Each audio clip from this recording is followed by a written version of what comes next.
네, 오늘 오전에는 회복에 대해서 회복하게 하시는 하나님의 은혜가 무엇인지 상고해 보겠습니다.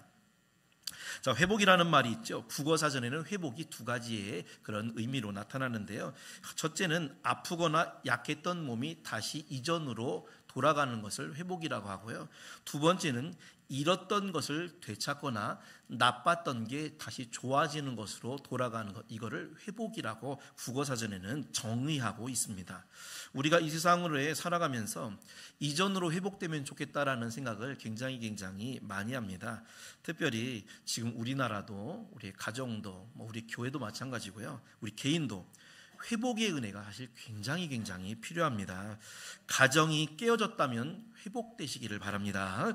건강을 잃었다면 건강을 회복되시기 바랍니다. 물질의 손해, 또 무엇보다 마음의 상실, 자신감이 이렇게 상실이 됐다면 모든 것이 회복되시기를 바랍니다. 어쨌든 우리는 할 수 있다면 어떻게든지 이전으로 회복되었으면 좋겠다 소망을 갖게 되는데, 감사하게도 성경에는 하나님의 자녀들이 이전으로 회복할 수 있는 방법을 세 가지 제시하고 있습니다.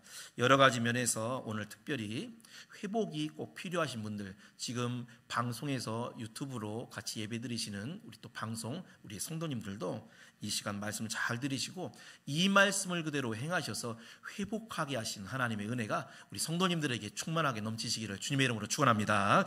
우리 세 가지의 방법을 상고해 보겠습니다. 첫째로 하나님께 돌아갈 때 모든 것을 회복시켜 주십니다. 우리 다시 한번 호세아서 6장 1절을 읽어보겠습니다. 준비 시작. 오라 우리가 여호와께로 돌아가자. 여호와께서 우리를 찢으셨으나 도로 낫게 하실 것이요 우리를 치셨으나 싸매어 주실 것임이라. 아멘. 여러분, 하나님을 믿는 데 실패할 수 있잖아요. 그런데 많은 실패자들의 공통점이 있습니다. 그게 뭐냐면 하나님과 멀어졌다는 거예요. 주님께서는 분명히 나를 떠나서는 너희가 아무것도 할 수 없다라고 했죠. 없다라고 말씀하셨죠. 그래서 하나님과 멀어진 것, 떨어지게 되면 모든 일이 안 될 수밖에는 없다라는 것입니다. 누가복음의 탕자 이야기를 잘 알고 있죠. 둘째 아들이 아버지만 떠나면, 돈을 많이 가지고 와서 아버지 떠나면 잘 먹고 잘 살 것이라고 생각을 했어요. 멀리 떠나죠. 떠났습니다. 아버지는 하나님이고 아들은 바로 우리의 신자를 상징하죠. 그런데 아들 생각처럼 아버지를 떠나고 보니까 하나님을 떠난 거죠. 그러고 보니까 오히려 신분이 어떻게 되냐면 거지로 전락을 하게 됩니다. 부잣집 도련님이었잖아요. 그런데 거지가 돼요. 거지. 의복, 입고 있던 옷이요, 누더기 옷으로 변하게 됩니다. 음식은 돼지나 먹는 쥐업 열매, 음식물 쓰레기를 먹게 돼요. 자, 그런데 비참하게 살던 둘째 아들이 어느 날 회복이 되게 됩니다. 회복되게 돼요. 그럼 어느 날이냐면 아버지께로 돌아온 날 회복이 되게 된다는 거예요. 아버지께로 돌아오니까 거지 누더기 옷이 비단 옷으로 바뀌게 됩니다. 가장 좋은 옷 가져오라고 하죠. 돼지 쓰레기밥이 살찐 송아지 고기 메뉴로 바뀌게 됩니다. 스테이크로 바뀌게 되죠. 신분의 회복, 거지였잖아요. 탕자였던 둘째 아들이 죽었다가 다시 살아 돌아온 잔치를 벌여줄 정도로 아주 귀중한 그런 아들로 회복이 되더라는 겁니다. 주목해야 되는 것은, 그러면 이 둘째 아들이 모든 것을 회복하기 위해서 뭘 했느냐라는 거예요. 우리도 회복하기 위해서 뭘 했느냐라는 거죠. 그것은 불교에서처럼 참선을 해야 되냐, 고행을 해야 되냐, 요가를 해야 되냐, 아니면 장문의 반성문을 아버지에게 보내야 되느냐, 이러지 않았습니다. 딱 한 가지 한 것은 그냥 이 둘째 아들이 아버지께로 돌아왔다라는 것입니다. 그래서 성경에 나오는 이야기의 구조는 굉장히 단순해요. 어려운 게 아니에요. 자, 우리 따라 한번 하겠습니다. 외우시면 좋겠어요. 자, 따라하겠습니다. 하나님을 멀리하면 실패하고 하나님께 돌아오면 회복된다. 하나님께 돌아오면 회복된다. 다시 한번요. 우리 유튜브 방송 보시는 분들도 같이 하겠습니다. 하나님을 멀리하면 실패하고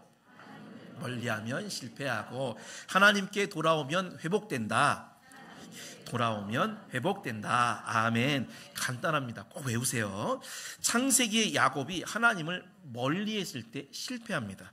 세겜에 가서 살죠. 타락한 동네 가서 살 때 실패를 해요. 딸 딥나가 겁탈을 당하고 죽음의 위협을 당하죠. 그런데 그때 야곱이 뭘 했냐면 창세기 35장 3절에 베델로 올라가자. 베델은 하나님의 집이라는 뜻이죠.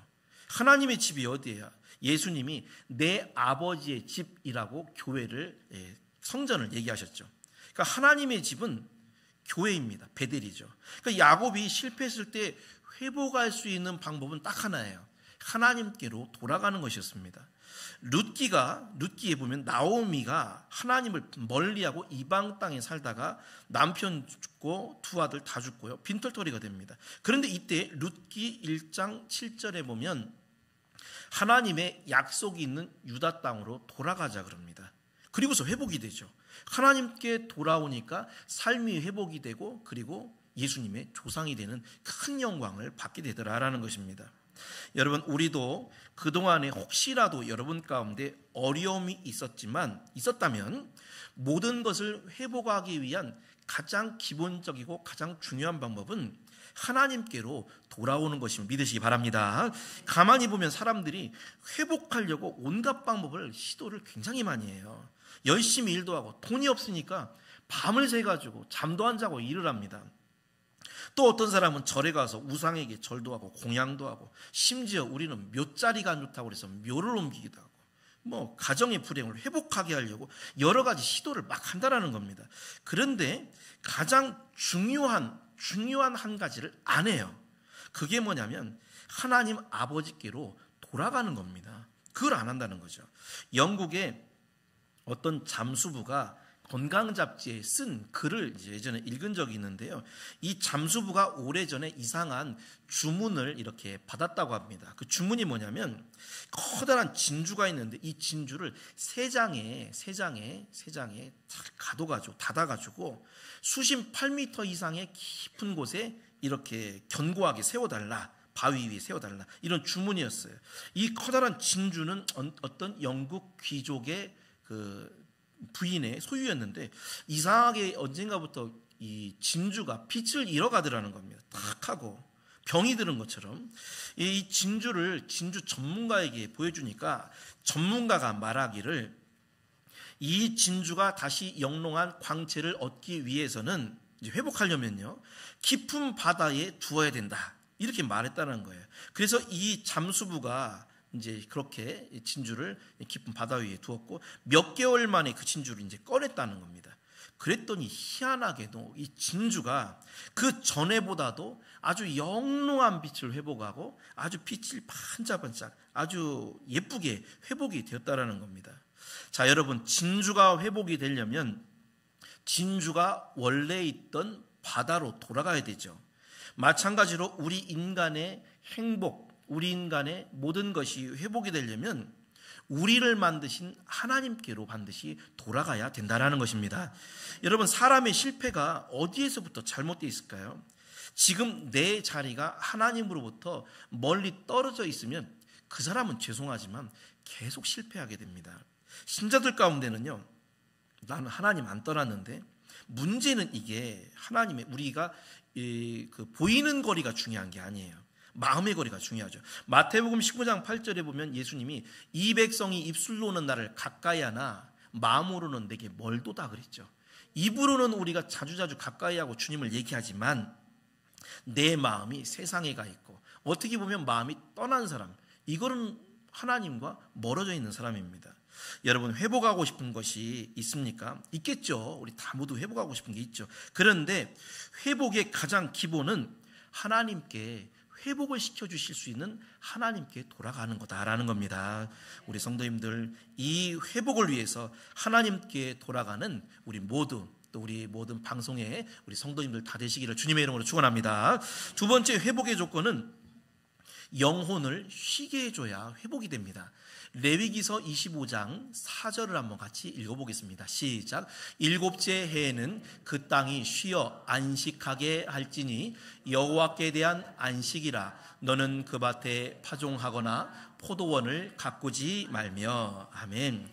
하나님께서 이스라엘 백성에게 명령하신 것 중에 하나가 일곱째 7년이 되면 그 땅을 반드시 쉬게 해줘라. 땀을 쉬게 해주래요. 근데 이게 정말 맞는 게 오늘날도 인삼밭이나 다른 작물밭 이런 것들은 한 해씩 반드시 묵혀두어야 됩니다. 그래야만 지력이 회복이 돼요. 지력이 회복이 되죠. 근데 이게 사람도 마찬가지예요. 사람이 흙으로부터 우리가 지어졌잖아요. 그래서 사람도 반드시 쉼이 필요합니다. 쉬게 해줘야 돼요. 문제는 육신만이 그런 것이 아니라 영혼도 반드시 쉬게 해줘야 되는데, 그 이유가 우리 인간은 영혼과 육신이 하나로 돼 있어요. 하나로. 그래서 몸만 따로 쉴 수 없고 영혼만 따로 쉴 수가 없어요. 만약에 우리가 안식일이라는 말은 영혼이 쉬는 날이라는 뜻인데, 우리가 만약에 주일을 지킨다라는 것은 영혼이 밤에 쉬는 거랑 똑같아요. 밤에 잠을 자는 거죠. 쉬는 거죠. 근데 만약에 여러분이 주일을 안 지켰어요. 주일을. 그러면 내 영혼은 그날 밤을 홀딱 새고 일하는 것과 똑같습니다. 여러분, 하루 종일 우리가 잠도 안 자고 일을 해보세요. 얼마나 힘들겠어요. 영혼이 만약에 쉬지 못하면 똑같다라는 것입니다.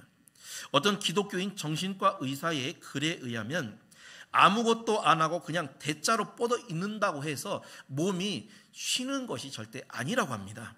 자, 이분 말에 의하면 몸과 영혼이 하나로 이렇게 묶여 있는데, 몸이 피곤이 회복되기 위해서는 무작정 쉬는 것만이 아니라 몸도 쉬되 우리 속에, 이분이 이제 불신자들도 읽으라고 이렇게 한 것 같아요.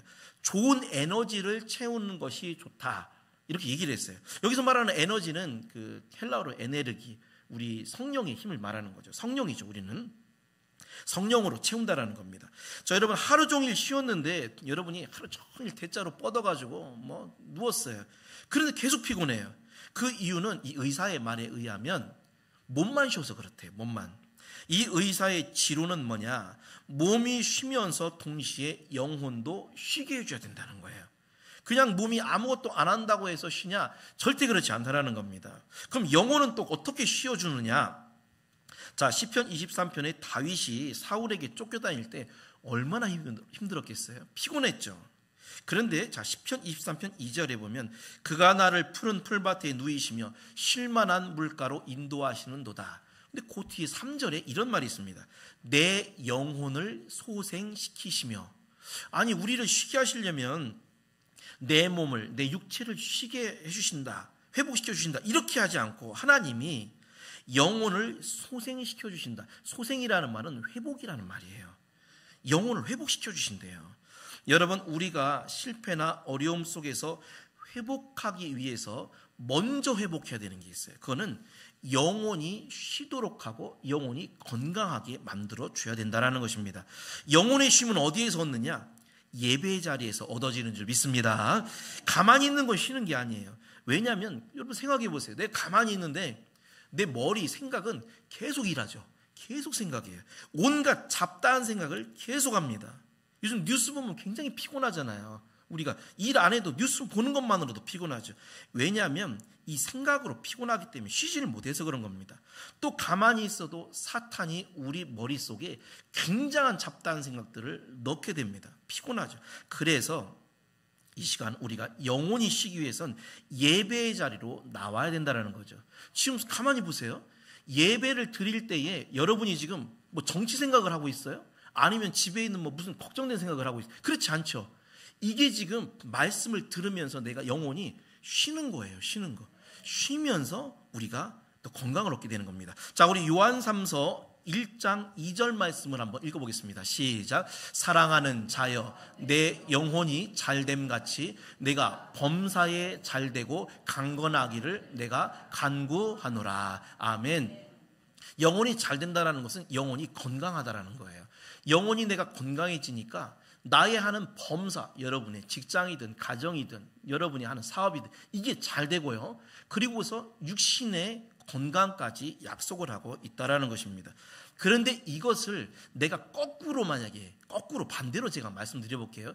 사랑하는 자여, 내 영혼이 잘됨이 아니라 못됨같이, 우리가 못 쉬어가지고 영혼이 계속 피곤해요. 못됨같이. 그러면 네가 범사에 못되고 강건이 아니라, 건강이 아니라 약해지기를 간구하노라. 이렇게 거꾸로 될 수가 있다는 거예요. 여러분, 우리가 예수님을 믿는 것이 왜 중요합니까? 예수님 믿는 게 왜 중요할까요? 마태복음 11장 28절에 보면 수고하고 무거운 짐진 자들아 다 내게로 오라. 내가 너희를 어떻게 준다고 그랬죠? 쉬게 해준다고 그랬어요. 여러분, 이게 정말 신비한 말씀입니다.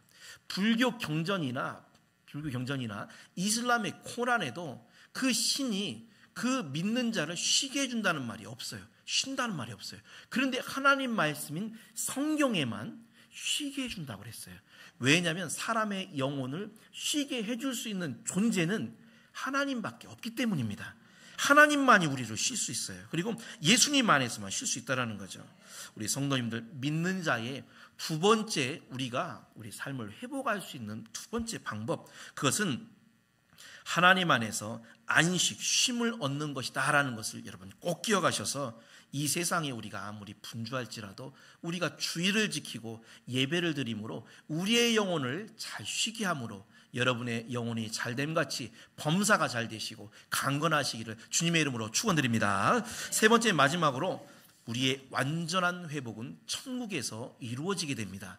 레위기서 25장 10절 말씀을 한번 읽어보겠습니다. 시작. 너희는 50년째 해를 거룩하게 하여 그 땅에 있는 모든 주민을 위하여 자유를 공포하라.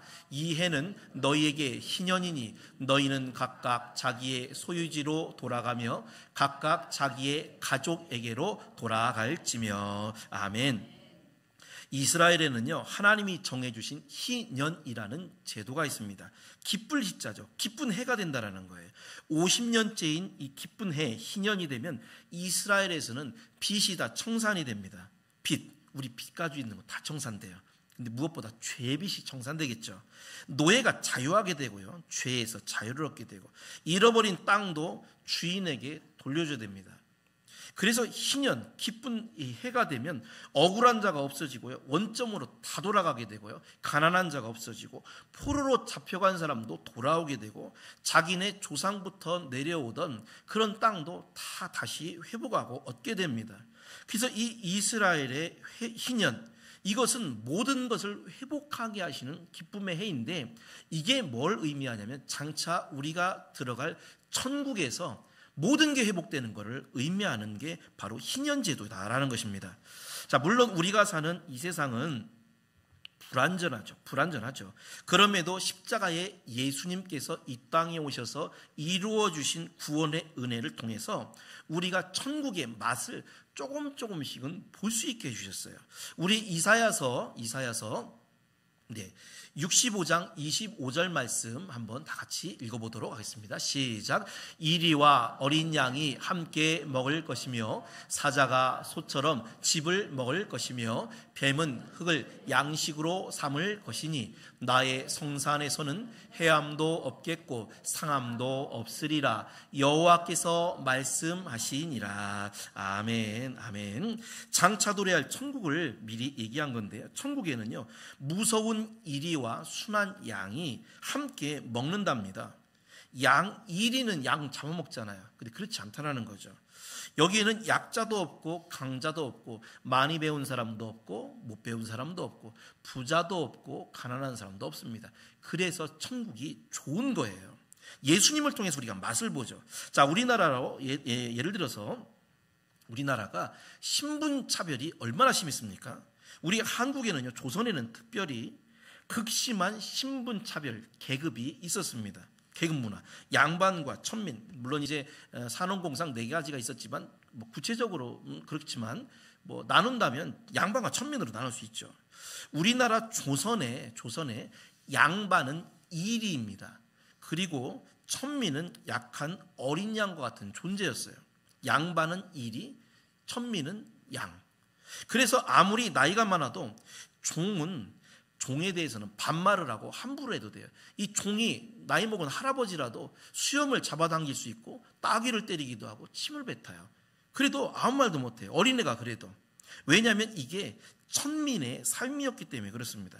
이걸 바꾸려고 동학운동이 일어나기도 하고 별의별 짓을 다 하고 밀란도 일어났지만 바꿔지지가 않았죠. 자, 그런데 예수님을 믿는 기독교가 들어오면서부터 조금씩 바뀌게 됐습니다. 예수님을 믿는 사람들은요, 적어도 그 안에서는 양반이나 천민이나 모두가 동등한 사람이 다 됐다는 거예요. 지금도 인도는 불가촉천민 카스트 제도가 공식적으로는 이제 폐지가 되었지만 여전히 그 나라는 이 카스트 제도가 남아 있습니다. 불가촉천민, 절대로 만져서는 닿아서는 안 되는 사람이 부정탄다고 하는 거죠. 이 사람이 바로 천민입니다. 천민. 자, 우리나라의 이 기독교에 이런 얘기가 있습니다. 옛날에 구한말에 이 엄귀현이라는 이제 교회의 영수였던 사람이 있어요. 영수라는 것은 우두머리라는 뜻인데 교회의 장로님을 옛날에는 장로님이라고 하지 않고 영수 이렇게 불렀습니다. 근데 이분의 직업이 마부였어요. 마부. 말 고삐 잡고 끌어주고 말 관리하는 사람. 이 마부는 천한 신분의 사람이 천민이 하는 일이 마부였습니다. 근데 이 사람이 왕손 집안의 말을 관리하고 앞에서 끌어주는 마부였는데 한 번은 지체 높은 왕손인 이재영이라는 사람을 모시고 어디를 가는 길에 이 마음속에 이 엄영수 장로가 엄기현 씨가 이 지체 높은 왕손에게 전도를 하고 싶은 그런 마음이 생기더랍니다. 그래서 나으리 예수님을 믿으시지요. 왕손은 의외로 자기에게 전도하는 마부가 특별하고 신기하게 생각이 들었는지 부드럽게 물었습니다. 너 예수 믿느냐? 예, 저 예수 믿습니다. 벌써 3년 되었습니다. 예수 믿고 난 후에 마음이 너무나 기쁩니다. 나으리도 예수님 믿으시면 좋겠습니다. 왕손은 약간 기분이 언짢아져서 네가 예수를 믿으면 팔자가 바뀌느냐? 네가 예수를 믿으면 양반이라도 되느냐? 이렇게 빈정거리면서 물었습니다. 엄영수 장로님이죠. 잠깐 기도하고 대답했습니다. 나으리, 예수님을 믿는 것은 그런 것이 아닙니다. 제가 양반이 되고 싶어서 예수님을 믿은 것이 아니고 예수님을 믿으면 마부가 더 좋은 마부가 되기 때문입니다. 이렇게 말을 했어요. 더 좋은 마부가 된다. 지혜로운 말을 한 거죠. 왕손이 그 마부의 말을 듣고 감동을 받게 됩니다. 도대체 예수교가 무엇인가? 예수를 믿는다는 건 무엇인가? 이 왕손이 나중에 예수님을 믿고 거듭나게 돼요. 그리고 자기에게 전도해준 이 엄영수, 엄장로님이 자기보다 나이도 많고 하니까 형님으로 호칭을 하게 됩니다. 우리는 주 안에서 한 형제가 아니냐. 왕손이었던 사람이 가장 낮은 천한 마부에게 형님이라고 호칭을 했다라는 겁니다. 당시로서는 절대 있을 수가 없는 일이었어요. 왕손은 일이입니다. 마음대로 할 수 있어요. 다 사람도 죽일 수 있어요. 마부는 양이었어요. 그런데 왕손인 이리와 마부인 양이 함께 먹고 형제의 자매를 칭했다라는 것입니다. 나중에 이 왕손 이재영은 평양 신학교에 들어가서 공부를 하고 승동교회를 담임하는 목사가 되었다고 합니다. 여러분, 예수님은 인간이 만들어 놓은 잘못된 관습을 무너뜨리시고 하늘나라 가족으로 회복시켜 주시는 분이세요. 그래서 우리가 예수님을 믿으면 우리 교회 안에서, 적어도 세상은 그럴지 몰라도 교회 안에서는 신분의 차별이 없고 빈부귀천이 없고 우리는 모두가 사랑하는 형제 자매다라는 것입니다.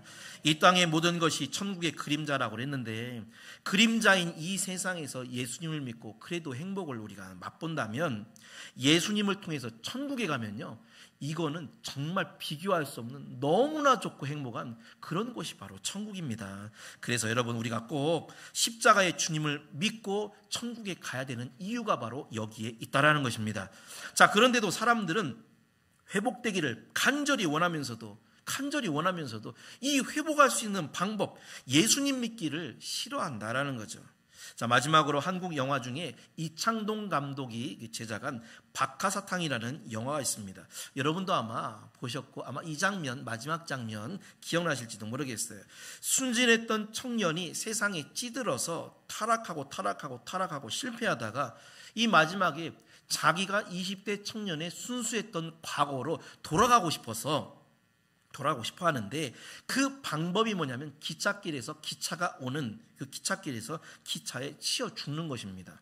마지막 대사가 나 돌아갈래가 저 사람의 마지막 대사예요. 물론 이 영화 속 주인공은 과거로 돌아가지 못했습니다만 여러분, 저렇게 죽으면 다 없어지고 처음으로 돌아갈 수가 있는 건가요? 그렇지 않죠. 불교에서 말하는 윤회처럼 내가 죽으면 다음도 좋은 세상으로 가게 되냐라는 거예요. 아닙니다. 우리는 이 땅의 삶이 힘들어도 예수님을 잘 믿고 그리고 회복의 희년처럼 우리가 천국에 들어가야만 모든 것이 회복되는 희년을 영원토록 맛보는 영생복락의 삶을 여러분 누리게 됨을 믿으시기를 축원합니다. 결론적으로 우리에게는 지금 회복해 주시는 하나님의 은혜가 전적으로 필요합니다. 특별히 우리 믿는 자는요, 세상의 방법만으로, 노력만으로, 물론 노력해야 됩니다. 그러나 그 방법만으로 회복되는 것이 아니에요. 세 가지 하나님의 말씀하시는 회복의 방법이 있습니다. 첫째로, 하나님께 돌아오면 모든 것을 회복시켜 주십니다. 신자의 삶은 단순해요. 내가 하나님을 멀리하면 실패하게 되고 하나님을 가까이 하게 되면 반드시 회복되고 성공하게 되는 것입니다. 두 번째, 하나님 안에서 내 영혼이 쉼을 얻을 때 나의 범사도 잘 되고 그리고 육신도 건강하게 하나님이 회복시켜 주시는 것입니다. 특별히 이 영혼은 최소 일주일에 한 번 예배를 드리는 것으로 영혼은 쉼을 얻게 되고 하나님의 에너지인 성령의 힘을 우리가 받게 되는 것입니다. 영혼이 건강해지셔야 모든 일이 잘 되고 육신도 건강한 거예요. 마지막으로, 예수님을 잘 믿어서 여러분이 천국에 들어가시면 우리는 1년, 50년째 되는 그 한 해의 희년이 아니에요.